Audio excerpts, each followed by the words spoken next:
বিসমিল্লাহির রহমানির রহিম। আমি আজ সমাধান করব বোর্ডের এই গুরুত্বপূর্ণ অঙ্কটি সমাধান করব। বোর্ডের এই গুরুত্বপূর্ণ অঙ্কটি রাজশাহী বোর্ড 2023 সালে এসএসসি পরীক্ষায় জেনারেল ম্যাথ এই সাবজেক্ট থেকে সৃজনশীল অঙ্ক 1-এর খ নম্বরে এসেছিল। এখন আমি এই গুরুত্বপূর্ণ অঙ্কটি স্টেপ বাই স্টেপ সহজ সরল পদ্ধতিতে সমাধান করব। সমাধান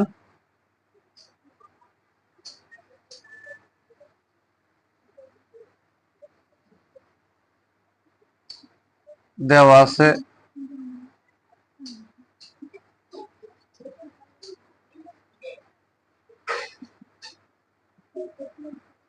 m equal to 235 এবং n equal to 246। এখন আমরা এই বাম পাশের এই অংশ সমান ডান পাশের এই অংশটা দেখাবো বা প্রমাণ করো। এখানে দেখাও বলেছে, আমরা এখানে এই অংশ সমান এই অংশ দেখাবো যে উভয় অংশ সমান, এটা দেখাতে বলেছে।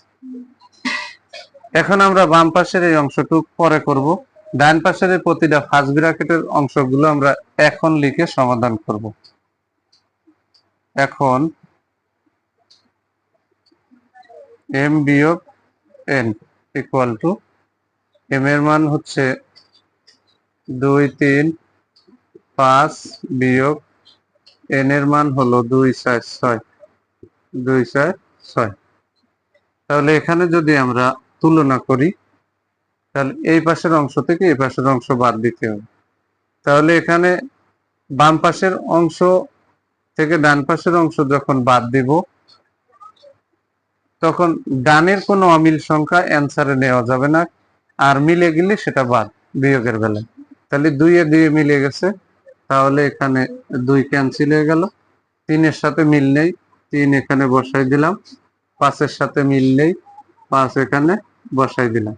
আর 4 6 এত বিয়োগের ডানের পাশের অংশ, এটা কখনো অ্যান্সারে আসবে না। তাহলে আমরা m বিয়োগ n সমান পেয়ে গেলাম 35। এখন এই ব্র্যাকেটে আছে n বিয়োগ m, তাহলে সেটুকু করব। n বিয়োগ m ইকুয়াল টু n এর মান হচ্ছে 2 4 6 বিয়োগ m এর মান হচ্ছে 2 3 5। এখন যদি আমরা এই অংশ থেকে এই অংশ বাদ দিই তাহলে 2 এ 2 মিলে গেছে, তাহলে 2 বাদ।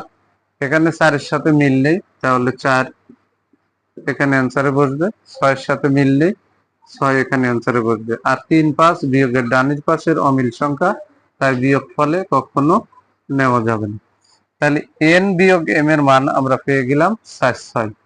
এবার এখানে বলেছে এই ব্র্যাকেটের ভিতরে m ক্যাপ n, এটা নির্ণয় করতে হবে। তাহলে আমরা যদি m ক্যাপ n বের করি তাহলে m এর মান হচ্ছে 2 3 5, ক্যাপ n এর মান হলো 2 4 6, এই যে 2 4 6। এখন এই ক্যাপের বৈশিষ্ট্য হলো ক্যাপের বাম পাশের সেট এবং ক্যাপের ডান পাশের সেটের ভিতরে যার যার সাথে মিল আছে সেটা গ্রহণযোগ্য হবে, আর যার সাথে মিল নেই সেটা বাদ। তাহলে শুধুমাত্র 2 এ 2 মিল আছে আর কারোর সাথে কারোর মিল নেই, তাহলে আমরা কিন্তু এখানে 2 লিখে এই সেকেন্ড ব্র্যাকেট দিলাম। তাহলে m ক্যাপ n এর মান পেয়ে গেলাম 2। এখন কিন্তু আমরা লেফট হ্যান্ড সাইড লিখতে পারি। এই লেফট হ্যান্ড সাইড লিখবো, তারপরে রাইট হ্যান্ড সাইড লিখে দেখব বাম পাশের অংশের মান এবং ডান পাশের অংশের মান সমান হয় কিনা। তাহলে লেফট হ্যান্ড সাইড আমরা এখানে লিখে দিলাম, left hand side equal two m cup n। তাহলে এখানে m এর মান হচ্ছে 2 3 5, কাপ n এর মান হচ্ছে 2 4 6। এখন বাম পাশের এই অংশটা সাথে ডান পাশের অংশের আমরা তুলনা করব, মিললে একটা নেব, না মিললে গড়ান সব নিয়ে নেব, ছোট থেকে বড় ক্রমান্বয়ে সাজাবো। তাহলে 2 এ 2 মিল আছে, আমরা 2 কমন হিসাবে নিলাম। 3 এর সাথে মিল নেই, আনকমন হিসাবে নিলাম। 4 এর সাথে এ পাশের মিল নেই, তাহলে আনকমন হিসাবে 4 নিলাম। 5 এর সাথে মিল নেই, এখানে মিল নেই, তাহলে আনকমন হিসাবে 5 আসলো। 6 এর সাথে মিল নেই, আনকমন হিসাবে আমরা 6 নিয়ে নিলাম। শুধুমাত্র কমন হিসাবে অ্যান্সারের ভিতরে প্রবেশ করলো 2 আর 2, এই 2, আর বাকি সব আনকমন হিসাবে প্রবেশ করলো। এখন লেফট হ্যান্ড সাইডে এম কাফ এন সমান আমরা পেয়ে গেলাম 2 3 4 5 6।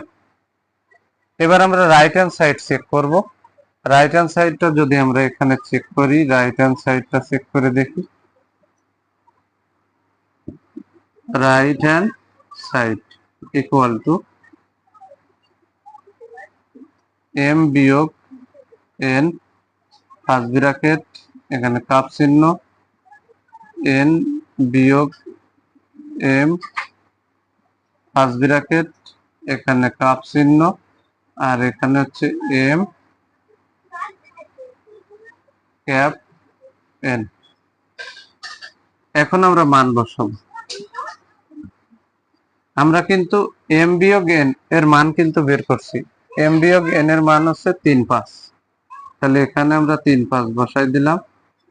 এই যে কাপ চিহ্ন, আমরা কিন্তু এন বিয়োগ এম, এই যে এন বিয়োগ এম এর মান বের করছি 4 6, এই যে আমরা এখানে 4 6 বসাই দিলাম। এবার কাপ চিহ্ন, আমরা কিন্তু এম ক্যাপ এন, এই যে এম ক্যাপ এন এর মান বের করছি 2, সেটাও আমরা এখানে বসাই দিলাম। সব জায়গা কাপ চিহ্ন, তাহলে এখানে কমন আনকমন উভয়টা গ্রহণ করব আমরা। তাহলে 2 এর সাথে কারোর মিল নেই, 2 নিয়ে নিলাম। 3 এর সাথে মিল নেই, 3 নিয়ে নিলাম। 4 এর সাথে মিল নেই, আমরা এখানে 4 নিলাম। 5 এর সাথে মিল নেই, 5 নিলাম। 6 এর সাথে মিল নেই, 6 নিলাম।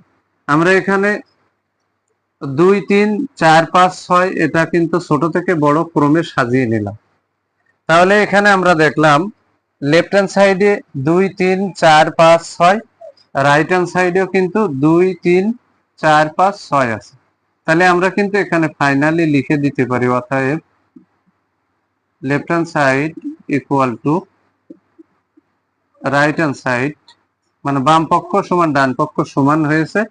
তাহলে অঙ্কে কিন্তু দেখাও যে বলেছে, তাই এখানে আমরা ফাইনালি লিখে দিলাম শুড লিখে দিলাম। অঙ্কটি খুবই সহজ এবং গুরুত্বপূর্ণ। যদি আমার এই ভিডিওটি আপনাদের ভালো লাগে, অবশ্যই ভিডিওতে লাইক, কমেন্ট এবং শেয়ার করবেন। প্রতিদিন নবম ও দশম শ্রেণীর জেনারেল ম্যাথ এই সাবজেক্ট থেকে এ ধরনের গুরুত্বপূর্ণ অঙ্কের ভিডিও পেতে আমার ইউটিউব চ্যানেল টিচিং হোম 90 কে সাবস্ক্রাইব করে পাশে থাকবেন, যাতে ভিডিও আপলোড দেওয়ার সাথে সাথে ভিডিওর নোটিফিকেশনটি আপনাদের কাছে চলে যায়। যারা আমার এই সেম ভিডিওটি ফেসবুক থেকে দেখবেন, তারা অবশ্যই আমার ফেসবুক প্রোফাইলে ফলো দিয়ে রাখবেন এবং ভিডিওতে লাইক, কমেন্ট এবং শেয়ার করবেন। সবাইকে জানাই আমার অন্তরের অন্তরস্থল থেকে সালাম। আসসালামু আলাইকুম ওয়া রাহমাতুল্লাহি ওয়া বারাকাতুহু।